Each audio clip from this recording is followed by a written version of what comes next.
আপোনালোকে এই ছোৱালীজনীক চিনি পাইছেনে নাই পোৱা নাজানো, কিন্তু মই হ'লে চিনি পোৱা নাই, আজি প্ৰথম দেখিছোঁ।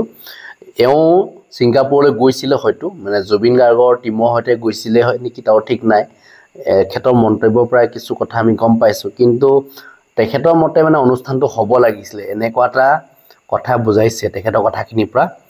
আৰু অনুষ্ঠানটোৰ কিছু দৃশ্যাংশ দেখুৱাইছে ক'ত জুবিন গাৰ্গে অনুষ্ঠান পৰিৱেশন কৰিলেহেঁতেন, সেইখিনিও দেখুৱাইছে। এই ছোৱালীজনী কি বুলি কৈছে আপোনালোকক এবাৰ শুনাই ল'ব বিচাৰিম। হয়, মই এতিয়া ছিংগাপুৰত আছোঁ। বহুত ফোন আহি আছে ঘৰৰ পৰা, বন্ধু বৰ্গৰ পৰা।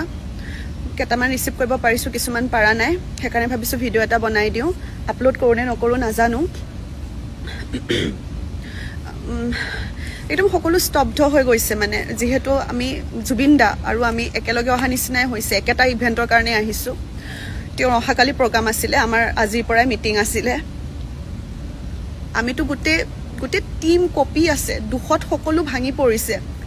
আমি জানো জুবিন দা আমাৰ কাৰণে কি হয়, কিন্তু এই ইভেণ্টটো অকল অসমবাসী বা অকল ইণ্ডিয়াবাসীৰ নহয়, ছিংগাপুৰ এম্বেচি জড়িত আছে। আমি যিটো গম পাওঁ হয়তো তেওঁলোকে সিমানখিনি অনুভৱ কৰিব নোৱাৰিব পাৰে। মই দেখাই আছোঁ আপোনালোকক বহুতখিনি ৰেচপেক্টেড পিপল, ডেলিগেট ইনভাইটিছ উভতি যাবগৈ লগা হৈছে। একো নহ'ল ইভেণ্ট ইয়াতে, একো ইনগ্ৰেশ্যন নহ'ল।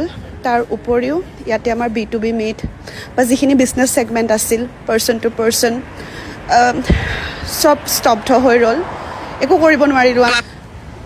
তাৰ উপৰিও এইটো আমাৰ আন এটা অডিটৰিয়াম আছিল, ইয়াতে জুবিনদাৰ প্ৰগ্ৰাম আছিল। অহাকালি আমাৰ মৰমৰ জুবিন দাই ইয়াতে প্ৰগ্ৰাম কৰিলেহেঁতেন। চব খালী হৈ গ'ল। এতিয়া আমি চবে গুচি আহিলোঁ। একদম চব ভাঙি পৰি আছে বৰ্তমান। এতিয়া সকলোলৈ মাত্ৰ এটাই অনুৰোধ, টিভি নিউজ বা যিকোনো এটা ৰুমাৰ্ছ পুটুককৈ বিলিভ কৰি নল'ব। এবাৰ চালি জাৰি চাব, কাৰণ যোনে তোনে যি টি কৈ আছে মানে, তো সেইবোৰ পুটুককৈ বিলিভ কৰি নল'ব। আৰু চাওক, মানে গোটেই স্তব্ধ, একো নাই। গোটেইখন যেন মানে ইয়াতে গোটেই সম্পূৰ্ণৰূপে চাইলেণ্ট হৈ গৈছে, সম্পূৰ্ণৰূপে।